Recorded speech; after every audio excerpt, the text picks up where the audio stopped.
On this combustible episode of MythBusters, Oh, that's pretty. Adam and Jamie try a little tenderness. Red meat and high explosives. They're testing the myth that blasting the heck out of low-grade steak with high explosives makes it so much softer. It's awesome. I love results. Then Carrie gets to torture Grant and Tori. I knew that we were going to make him angry, but I didn't realize he'd be this angry. To see if stressed-out drivers really do use more gas. Where did those rats go? I didn't know.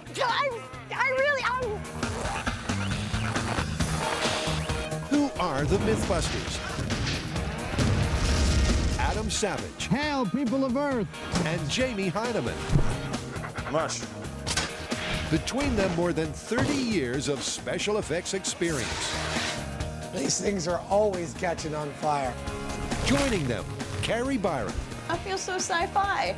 Grant Imahara, Warning, warning. and Tori Belleci. All right, release the hound. They don't just tell the myths, they put them to the test.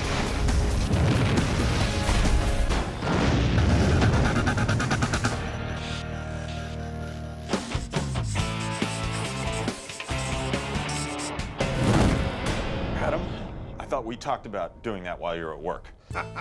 Oh, Jamie, mon frère. You know, many fans have written to us over the years and said, MythBusters, is the hammer the best way to tenderize my steak?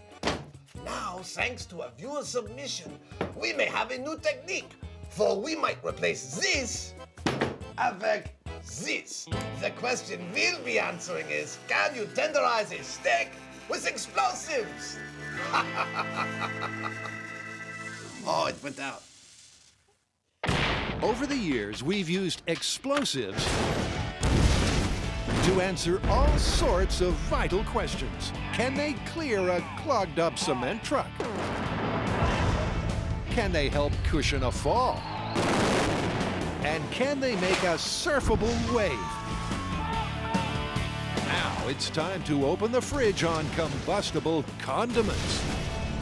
So, Adam, if we were using explosives on steaks, wouldn't it just blow up the steak? I'm going to go without the accent now, okay? It's too hard. Okay. Okay, no, it won't. In fact, the technique we'll be testing involves putting the meat into a vacuum-sealed bag, putting that into a barrel of water, and then detonating a small amount of explosives in the water. The theory is that the shock wave created by the explosive will actually tear apart micro-tissue fibers within the meat, rendering it a heck of a lot more tender. A steak's tenderness depends very much on where it's cut from the cow. Meat from the short ribs is super soft. Meat from the neck and the rump, not so squishy. It's all due to the strength of the connective tissue between muscle fibers. The weaker the tissue, the softer the meat. Two common ways to break those bonds are powdered pineapple enzymes and a sound thrashing. But the fans want to see this third method thoroughly investigated. If you're going to tenderize meat with explosives, it's not like you're just going to throw a stick of dynamite on the steak and expect it to work. You've got to put it in water because the water's actually going to transmit the pressure of the blast wave a lot more effectively. And you also don't want to contaminate the meat. You've got to seal it in something. So we're going to vacuum bag this meat in some really tough plastic. These crash test steaks are all relatively low-grade select cuts, so there's plenty of room for improvement. They're sealed and delivered, not to the kitchen, but the bomb range. By popular demand, today we are joining two of my favorite things. Red meat and high explosives. What we're creating here is a shock wave that is traveling at supersonic speeds, and it is just ripping apart all those little fibers that make up the muscle of the meat, hence it's tender. As to how much explosive they need, well, they'll find that out by trial and error. Tenderizing steak with explosives in 3, 2, 1. Whoa! Jamie, I think that was too much explosives. Some chefs add too much salt. Some go nuts with the garlic. But Frank's added way too much C4. What can you say? This recipe is just plain wrong. Everything else is gone, but the steak is here. Sort of. So while Adam and Jamie recalibrate, let's jumpstart our second myth.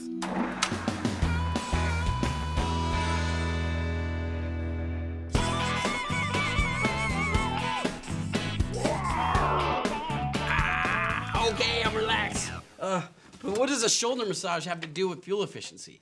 Well, according to this myth, there's a really easy way to save gas. I mean, forget nitrogen in your tires, forget gadgets in your tank. This one has to do with feelings. The idea is that if you're driving and you're relaxed and you're happy, you'll save a lot more fuel than if you're angry and stressed out. So if you want to save fuel, don't drive angry. Precisely. It's a widely accepted fact that bad driving habits like stopping and starting abruptly result in less fuel efficiency. But could the simple act of driving stressed turn an otherwise careful motorist into a gas guzzler? You know, I really like the sound of this myth. I mean, we get to relax, kick back, and then take a little drive. You know, it's not gonna be all easy though. It sounds like we're gonna have to get stressed out too. Oh yeah, in fact, I think it's gonna be dangerous, so we're not gonna do this on the road. We're gonna go to an abandoned neighborhood, and I'm gonna set up a course. And this is the test track, a once thriving California suburb that someone pulled the plug on. This is Cypress Knolls, and it's an abandoned military housing neighborhood. And the city of Marina has agreed to let us use it. And there are plenty of neighborhood streets, and we are gonna be tearing around these streets to see if you use more fuel when you drive stressed. The place is so decrepit that Carrie's forced to make some running repairs. We've set up a course that includes traffic lights, Different speed limits, stop signs, obstacles, and U-turns. These streets haven't seen traffic for 15 years. So for the test car, we've gone retro rusty. So this is the car that we're gonna use for our test. Now it's pretty old and it doesn't get great gas mileage, but that doesn't matter. What we're trying to test here is whether or not driving stressed out or driving calm has a difference on whether or not you use more fuel. And to get a precise reading on fuel usage, they'll bypass the car's gas tank for a gas bag. What we're doing is measuring the fuel before and after, but not by volume, but actually by weight, so that it's more precise. Now for a few practice laps, just to get a feel for the car and the old neighborhood. All right, who goes first? Rochambeau. All right. Dynamite. There's no dynamite. No, you're pointing at me. That means I go first. Carrie's marked out a 4-mile course that, like most racetracks, finally brings you back to where you started. Grant's the first to try a test lap. Approaching playground, on right. On the playground, on right, then turn left. Then Tori tries cruising the cul-de-sacs. It's like a modern-day ghost town. Turn left on Lindsay Street, then arrive at Smashed Computers. All right, looking for smashed computers. Does this GPS sound condescending, or is it just me? Am I the only one that feels this way? Turn right on 4th Avenue. I'm the sole survivor.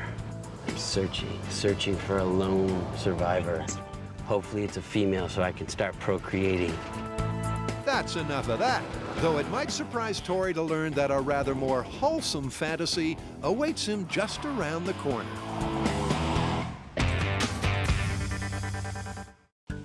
Home on the bomb range. Adam and Jamie are testing a viewer myth that low-grade steaks can be tenderized with high explosives. So far, it's a total bust. Now we're going to pull it all the way back in the other direction and detonate what is essentially an extra-large firecracker full of aluminized black powder, which is a fairly low-speed explosive as opposed to what we just used. And remember, kids, do not try this at home.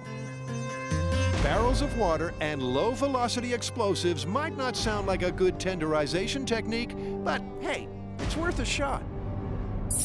When Adam and Jamie tested an age-old idiom, the results were surprising. I killed it! They found out it's not the bullet that kills fish in a barrel, but the shockwave.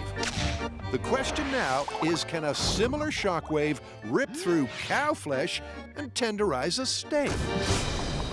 The low explosive we're using is like a really big firecracker. It's illegal for you to have, but of course these guys can have one. It requires a fuse to light it. Now, getting a fuse to light into water is not undoable, but it's a little finicky. Finicky for some, but for JD, it's just like shooting fish in a barrel. Well, that was a nice little blast. It sure was. The bucket's destroyed. But more importantly, how's the steak? Well, that went perfect. The explosion went off and we didn't ruin our bag of meat. Now, I can't tell anything specific just by touching this meat. The proof in any improvement in texture is really going to be in the cooking. 1, 2, 3. The bag's intact, so the steak's still good to eat. Even better, they've tracked down someone at the Department of Agriculture who says he knows how to blast a steak to perfection. And they say that we've got to put a steel plate at the bottom of the barrel. We have to suspend it in the air, and they gave us the precise amount of explosive we have to use. So that's what we're gonna do. In a few minutes, we should have very tasty meat. And just for the record, this one goes back to using high explosives. So we've done Baby Bear and we've done Papa Bear. This is Goldilocks, right? This is the recommended recipe in 3, 2, 1. Oh, look at that. Boom times for fans of exploding meat. And just like last time, the steak is not breached. And that means it's time to get cooking. As the sun goes down, the Barbie fires up. So let's meet the meat. Now, the first one is a low-grade steak. It's not been altered or tenderized in any way. The second one is that same low-grade steak, but we've tenderized it with a low explosive. The third one, we've tenderized with a high explosive. And the fourth one, we've tenderized with a pineapple enzyme commercial preparation. Now, the last one is a prime steak that's been aged 28 days. We're gonna test all of these and see which one is the most tender. And so as not to influence the results, Adam adds a touch of color.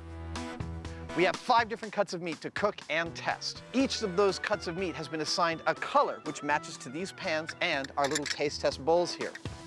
To ensure there's no bias from the Barbie, steak chef Joe Cohn cooks all 5 cuts just the same.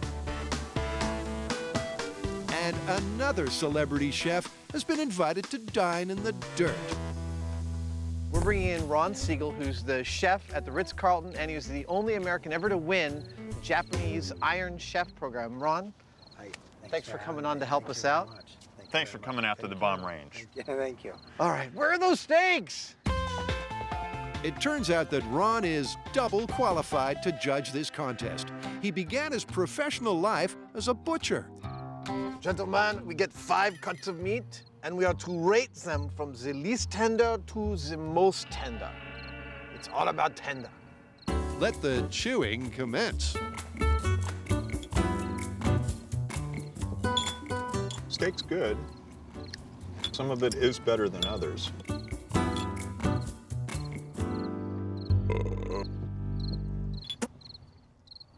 I'm done. So, drum roll, please. 3 different tasters and 3 totally different results. For this myth to be true, the order should be red, yellow, blue, pink, then green. But no one agreed on anything. And that's got Adam worried. Even though we had 5 different samples here, the main thing we wanted to see was that the green, the high explosive tenderized meat, would be rated higher than the red, our control. And even though I did that, neither Ron nor Jamie felt like that. So right now, it's not looking that good for this myth. Let's get back to the shop and crunch the numbers. I'm cold. All right. Is there any more steak left?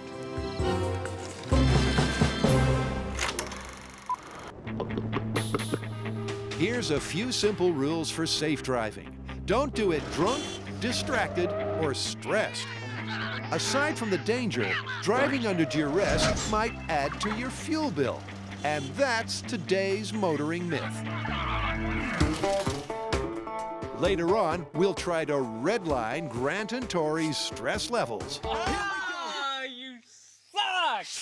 But first, we need a nice, calm comparison test. And Carrie knows just how to put the boys into a mellow mood. Grant, for you, we have puppies. Tori, for you, we have the director's cut of Blade Runner and all your favorite desserts. I don't want to leave. These are the fluffiest puppies we could find. They're 8 weeks old. Oh, God. Okay, I think we found Grant's happy place. While Grant gets acquainted with his extra fluffy puppies, Tori slips next door for a pre-movie massage. This is the best day of MythBusters ever.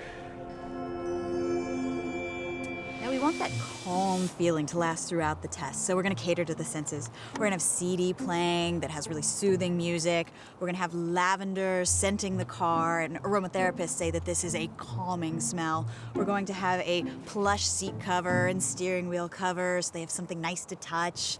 And we'll see how much fuel that they use when they're in that relaxed mode. Sounds very calming, but not for Carrie. She's wrestling with a concept that never fails to raise your blood pressure. One size fits all. Calm day has been a pain in the butt. I'm looking forward to stressful day. I think that's gonna be Carrie calm day. So it's gonna be fun. Ooh, it smells nice in here. What if I get so relaxed I fall asleep and crash? I guess we'll find out how fuel efficient a crash is. Tori's the first cab off this restricted rank with precisely 2,500 grams of gasoline. Now, for the first of 3 nasty surprises as he learns he's not alone out there. Go, angry driver. Good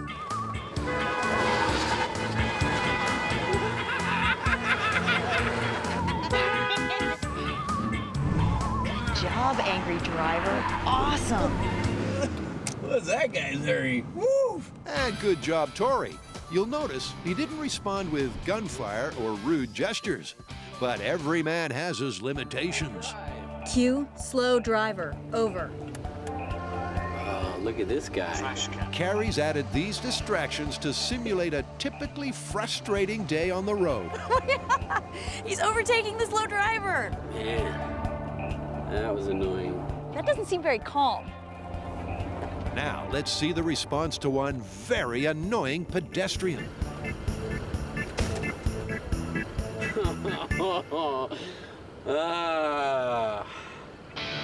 There you go.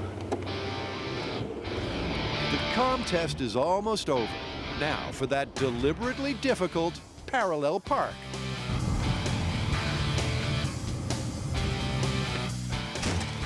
Nice San Francisco park. I like the bumper bump. That's what they call them bumpers. Nice. Okay, well now I'm gonna weigh your fuel and see how much you've actually used up, and then we'll have something to compare. Cool. So Tori's used 924 grams of fuel. Next step is to top this back off to exactly 2,500 and start the test again with Grant. All right, the birdie has flown the nest. That means Grant's gone. Do you make this stuff up or is somebody writing it down for you? There's a rider strike in my head. Imagine push on right, then turn right. Okay, that's angry driver. Can you hear him honking? Oh, I can hear him honking. Grant takes both the angry and the slow drivers in his sedate stride. He's been told to stick to a safe speed, and that's no problem at all. That is funny. Now for the parallel park. Grant's so relaxed, it takes him a minute to find his inner rage. Is this attempt number 9? Oh! This isn't fair. Now you're starting to piss me off. Oh, see, it's getting... Oh, yeah, that was real smooth. There you go. Carrie weighs Grant's remaining gasoline and comes up with a figure she wasn't expecting. All right, Grant used 1,053 grams, which is actually quite a bit more than Tori, but that's not what's important here. They're testing against themselves, so what is important is how much they use in their calm test versus how much they use in their stress test. And how exactly does one go about turning two very relaxed dudes into quivering wrecks? Oh, this is going to be fun. We're about to find out. All right, guys. We know one of the most stressful things about driving is having to go to the bathroom and not being able to. Sweet. So you're gonna have to drink caffeine all day and the potty's off limits. Here's the exploding steak story so far. Adam, Jamie, and one of America's best chefs can't agree on which steak is more tender. The prime cut, the one sprinkled with pineapple enzymes, or those we've blasted to hell and back. I don't know what to do with this one. I'm dumbfounded. We clearly have too many variables in the mix because we could run this test a dozen more times, and I don't think we'd come up with results that agreed with each other. Yeah, I think having humans involved is the problem. We need to have a mechanical, purely objective test. And for that matter, you know, I was thinking about it, and there have got to be a lot of other ways that we can tenderize meat. Like what? What say we fire it out of a cannon at a steel plate? That ought to tenderize it. I love it. Let's do it. With explosives, we're passing a pressure wave at high velocity through the meat fibers, and hopefully that pressure wave is going to be so violent that it rips the fibers apart and makes the meat tender. Now, in the case of the air cannon, we're looking for a high velocity impact of the meat against a steel plate. Jamie's got the plan, the hardware, and the real estate to build a cannon as long as a 4-story building is high. As a tenderizer, it's total overkill, and that's why we're doing it. Today's target is simply meant to stop the steak cold. That is our target. It's a toughened steel plate Jamie calls the flower of death. Now, this is going to be a very sturdy catching device for our steak tenderizing. We're going to be shooting a Kevlar burrito full of meat at it, and hopefully this will help prevent it from just spraying all over the room. And this is the Kevlar burrito. Raw steak wrapped in a high tensile fiber that should minimize the mess. Santino, I'm really upset. I think the hemline looks nice now, but it could be a huge disaster. You realize what we're making? It's cannon con carne asada.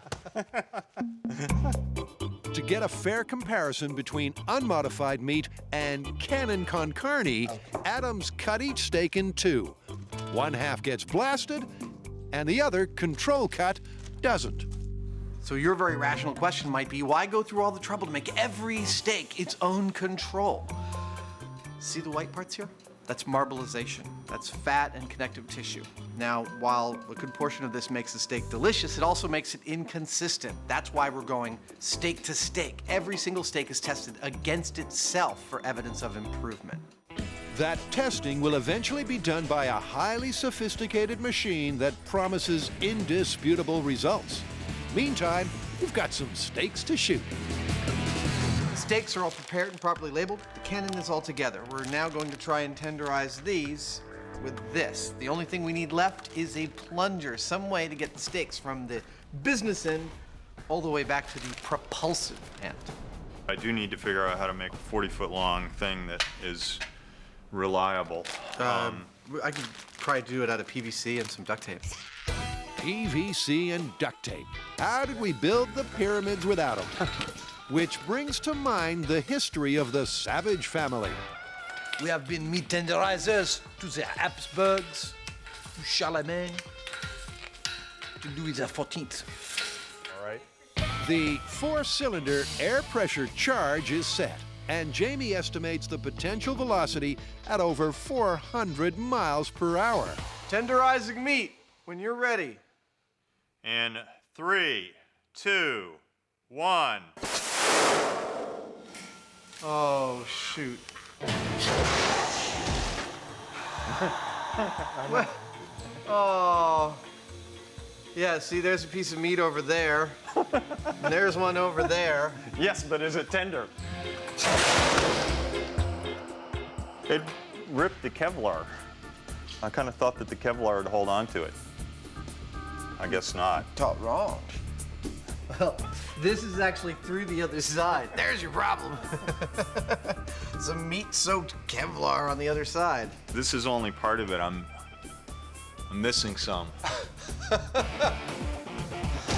think it seems prudent to recalibrate the pressure. What's the PSI you want to go to? I'm backing it down a third to 100 PSI. It's not going to make a single bit of difference. I'm going to bet you that it's not going to make a single. It's going to obliterate it. You want to bet? No. 20. I got $20. $20? Well, Anyone want to give me some action? But Jamie made this cannon. And hey, let's not forget who runs the joint. So he calls the shots.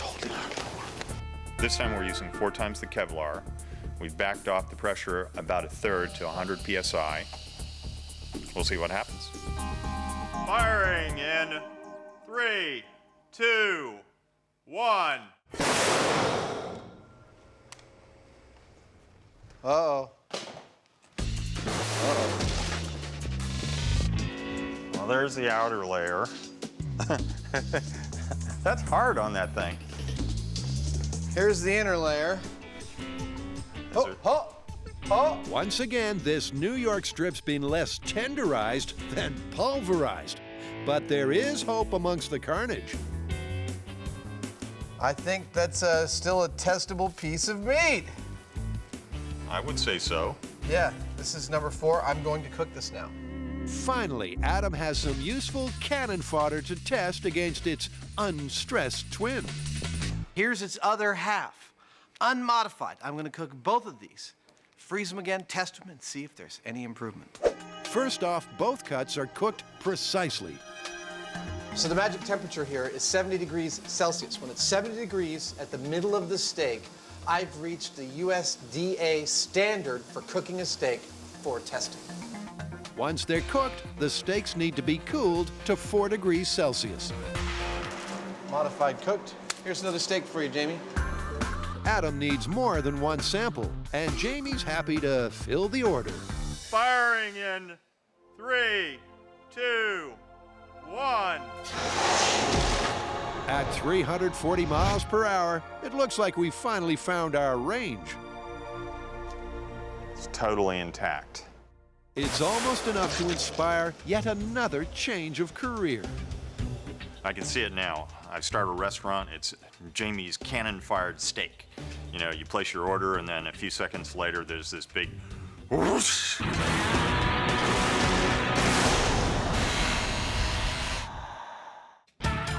There are several simple ways to tenderize a substandard steak, but we want to find a way that's both effective and, well, unexpected. For those with limited access to high explosives or 40-foot cannons, turn left at the kitchen and head for the laundry. So the first thing I thought of was a dryer, because, you know, it's that kind of motion, and if you put a steak or anything you want to tenderize in there, sooner or later it's got to loosen all those fibers up and make it nice and tender. Sounds straightforward, but to make it work, the dryer needs some modifications. Okay, so that's the slit right there. If we put that over that thing. This is dry ice, and this is going to pour down into our dryer and hopefully keep the meat cold while it gets tumbled. Yeah, let's do it. And to keep the meat company, a generous helping of tenderizing ball bearings. To the chagrin of our sound guy, we're throwing it in the dryer, a whole bunch of them, and see what that does to the meat overnight.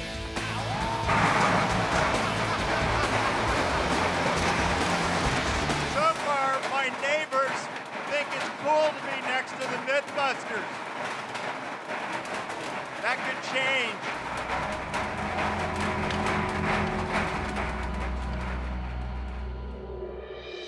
Next morning, the dryer should still be running, but it's not. Did you turn it off? I didn't turn it off. I didn't turn it off. That's not a good sign. This is the color of the plastic bags that were in there. It still kind of turns, but something got messed up. I think we might have burned out the motor. How many did we put in there? 4? 4. 4 went in and 2 sort of came out. Adam now has a fridge full of tumbled and blasted meat to test for tenderness. And he's got the perfect machine for an impartial appraisal.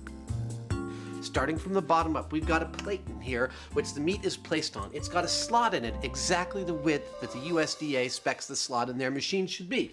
Above that is a blade that is exactly the angle the USD says it should be. Above the blade is a pressure gauge, which, as the blade pushes through the meat, will read exactly the number of pounds of force required to push through that meat.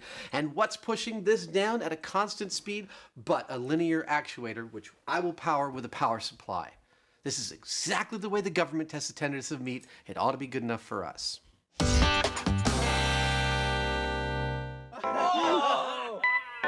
Tori, Carrie, and Grant are testing the myth that your mood affects your mileage. The boys have already run the course in a state of supreme serenity. Now, Carrie has 2 short hours to turn these angels into deranged, distracted motorists. Drink that. Come on, come on. We're on time limit. Seriously. So I've had nearly a liter of caffeinated energy drink. Carrie has just informed us that we're not allowed to go to the bathroom from this point on. And it's the thought that I can't go to the bathroom anymore that's starting to stress me out. If you gotta go to the bathroom, you gotta go to the bathroom. But needing to tinkle in traffic might be the least of their problems. In each of your drinks this morning, I put one of these. That's why I took it from the car and you got them already opened. Oh, yes. Is it a laxative? This is a laxative. Yes! Payback some. You know what it is. You've got a few hours left, so enjoy. Pumped full of jumping juice, the boys are getting real antsy. You mother! I'm not stressed. I'm totally fine. Carrie responds by hemming them in. This is your permissible area. You cannot leave this area, sit in this area, or lay in this area. You must stand within the lines. I'm not going in a circle. No, I'm not going in a circle. You can't keep me in a circle. What's your circle? Man, if we had a football, we could be like chucking the football. Woo! Let's pretend like we got one. Oh my God, how much coffee have you drank today? Catch it! Yeah! He can't even catch it in his imagination. Leaving the boys on a slow simmer, Carrie sets about reverse pimping their ride. I have got so much stuff I'm really excited about. I've got stink bombs that smell like sulfur, so they basically smell like flatulence. Those are going to go in my scent aerator. I've got some gross slimy stuff that goes on the dashboard. They won't know what it is. It looks like guts. I've got stressful noises I'm going to put in the CD player. I've got a seat cover that is filled with golf balls, so it's just gonna stick in your back, and the seat's gonna be at an uncomfortable angle. I think I might make it wet, and then the steering wheel is gonna be sticky because I'm gonna cover it in cola and then like gross melty candy bars. So it'll not only be sticky, but it'll be kind of slimy, and it'll just be like brown crap all over your hands. All this suffering is in the name of science, to see if the boys use any more gas when they've got their dander up. Good news is you guys get to leave the circles. I like my circle. Bad news is it's not necessarily gonna be any better. Are you ready? Anti-spa! Come on in. Howdy! Oh my God. Come on in. Welcome to Mad Matt's Man Massage. Right here in the Break Your Back Shack. I'm over this experiment. How about you? Get on the table. Is this gonna hurt? Well, it depends on how you define hurt. While Tori gets pummeled, Carrie takes Grant to his own personal hell. This has nothing to do with driving. It's nothing to do with fuel efficiency. This is all about torture. Grant's torture is a goldfish foot bath, guaranteed to send his stress levels through the roof. The problem is that I really don't like any fish touching me. It's just something, it's a phobia that I have. Now for our final stress-inducing condition. There are 2 live rats in this box. Now, the reason we chose rats instead of, say, snakes or spiders is because rats are self-aware. They're not gonna run under the pedals. And the first angry man to slide his baleful butt behind the wheel is Tori. Are you feeling stressed? A little.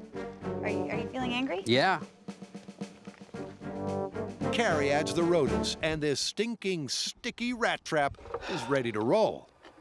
Buckle your seatbelts, little fellas. We're going for a ride.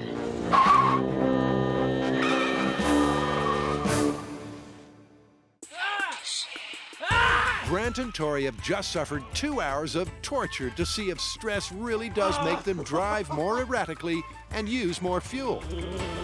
Carrie's teased the boys to breaking point, and she's modified the car for maximum discomfort. Tori's the first to vent his spleen behind the wheel. Buckle your seatbelts, little fellas. We're going for a ride. I would say he's sufficiently angry. There's no mistaking the look on his face, but he is driving within the speed limit and at least trying to stick to the traffic rules.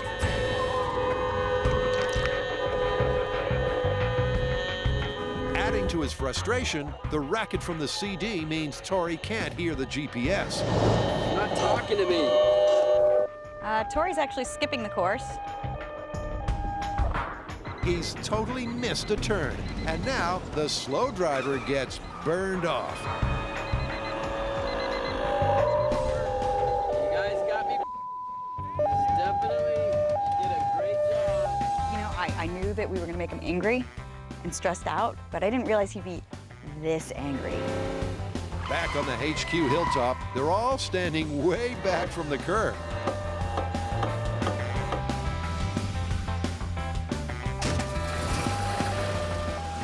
Wow, significant amount of stress. He still has a great parking job.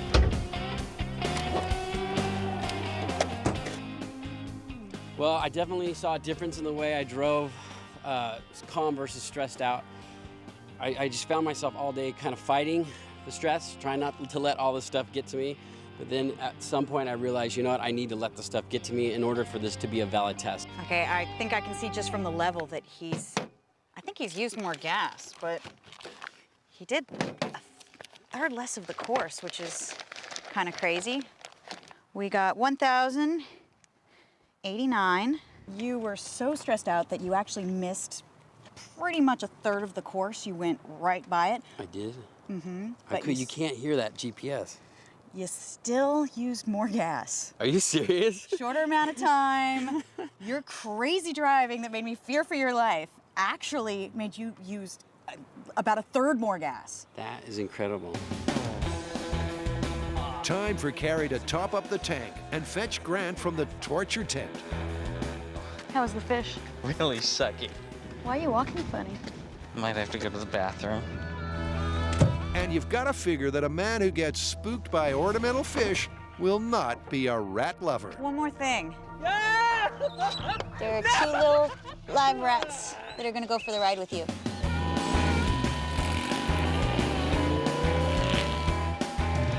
Carrie's turned a puppy kisser into a moving violation.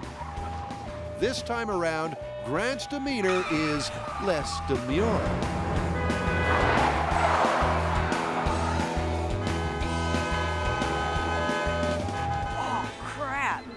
Grant almost missed the turn.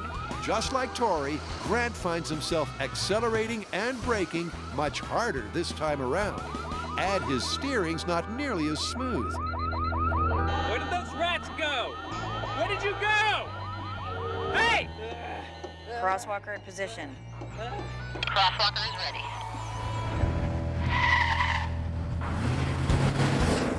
Thankfully, Grant's at the end of his run. Actually, he's doing better. He's doing way better like this. Out. That's it. At least he ran the full course, and Carrie's in no doubt that angry Grant used more juice than his calm counterpart. Grant has 826 grams left, which means he used 1,674 grams. Last time he used 1,053 grams. Grant's also used a third more fuel than on his calm drive. The lesson is clear. Drive under stress, and it will cost you. You both used a significant amount of fuel more when you were stressed than when you were relaxed. Yeah, that seemed pretty obvious. Yeah. Yeah, well, now we have the results to back it up. Well, that's cool. This All one's right. confirmed. Confirmed? By the way, how are your stomachs doing? That wasn't laxative. That was a vitamin. So you should be okay. Placebo effect! Are you kidding me? I'm gonna kill you!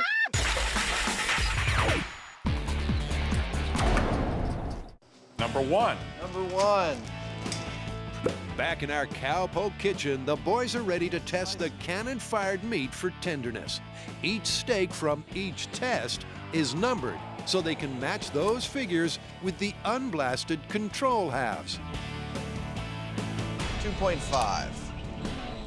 2.1. 2.4. Dude, you know, the readings are looking pretty consistent here. Now to test those modified meat missiles.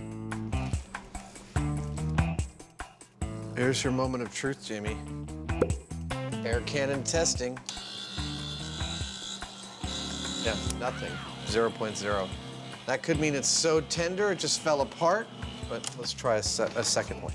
Test after test shows their cannon con carne is way softer than the steaks that sat this one out.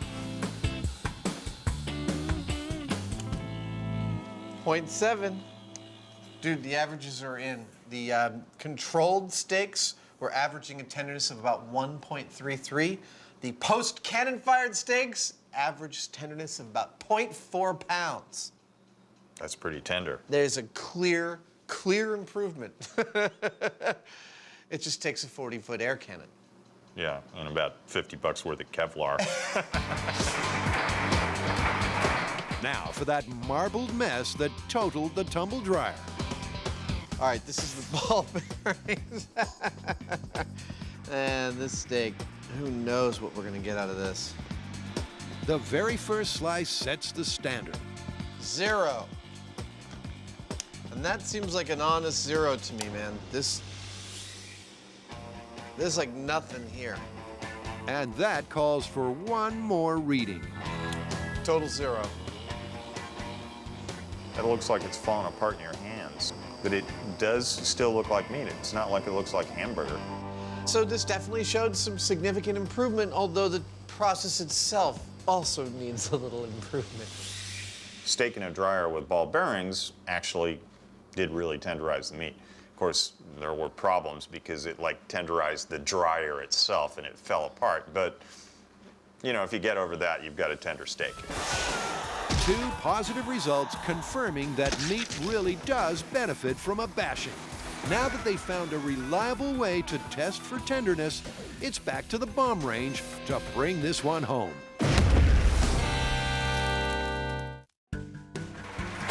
So far, Adam and Jamie have stayed up late to spawn a series of culinary catastrophes. But it's all in a good cause, making tough steak al dente for the cash-strapped consumer. Results were mixed, 2.2. but they've learned enough to revisit the original myth. The method won't change, but the testing will. Oh, that's awesome. The first time we were out here at the range, we blew up our steaks, and then we cooked them and ate them in order to gauge their tenderness. And it was a disaster. Steak's good. Some of it is better than others. This test was totally subjective. We all three came to different conclusions about everything. I put the green, then the yellow, then the red, then the pink, then the blue. So we began to look for what's an empirical, non-subjective test, and we went right to the USDA's testing procedures for grading meat. 2.5, 2.1. So we are following all of their guidelines now with all of our steaks in order to gauge their tenderness. Adam and Jamie shape a lump of C4 to the size of a pool ball. They add a fuse, then wrap it inside a plastic glove. There it is, the blue hand of death. Worked for me. Let's put it in. Following strict instructions, this handful of high explosive is dangled and secured a foot below the surface. Well, there it is. Let's blow it up. Okay. The crane's deployed, and the boys retreat to the bunker. Are we set? I think we're set. Tenderizing meat with high explosives in 3, 2, 1. Oh, that's pretty.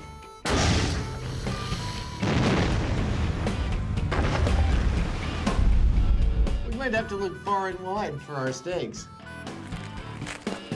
The bucket is history, but they're hoping to find some steaks still fit for the griddle. Ah, I see a steak. Yeah. That's a good sign. Hey, that's totally intact. That's great. This one's breached, I can see that, but these two are totally intact. That's fantastic. And even that one looks like a usable sample. Yeah, completely. Well, apparently the practice has paid off. We got exactly what we came here to get. Now it's time to run some USDA grade tests on these and find out once and for all if tenderness resulted from an explosion. Back at M5, Adam scrapes down the hot plate for the last time. But Jamie's on tenterhooks. So what, does it feel any different? Like tender? Doesn't feel that different. All right, sample number 16. This final test should make or break the myth of tenderizing meat with high explosives. 70 degrees Celsius. After a quick chill, the unmodified meat is cored and sliced. 2.3. Nothing to sully our science. I'm getting good at this. 2.9. All right, that's pretty good. Let's just call that, and let's do the exploded ones. We're moments away from finding out if a high-powered shockwave through water really can make steak more digestible. 1.8. And this time, thanks to modern mechanics, it's not personal. Another 0. Okay. These two zeros are accurate. There's nothing here. I mean, this is, Yeah. if you take a look at it. I would say so. It's going towards the direction of the cannon or the ball bearing. Jamie works the numbers. Now Adam shows his tenderloin. I think I know the results. Tell me what the averages are. Control was 2.82, and the exploded steak was 1.16. Oh, that's so great! I'm exhausted. All of this protocol to build the machine and to have it actually give us results. We were hoping to see something, and we got something. Yeah, when you're chewing on it, you can't tell, but the machine won't lie. That's awesome. That's awesome. I love results. Don't we all? And against all expectations, it seems blasting a steak to kingdom come really does make it melt in the mouth. Our core sampling from both the control and the exploded steaks is totally conclusive. The high explosives absolutely have a marked effect on the tenderness of the steaks. Tenderizing steak with explosives? It works. It's confirmed.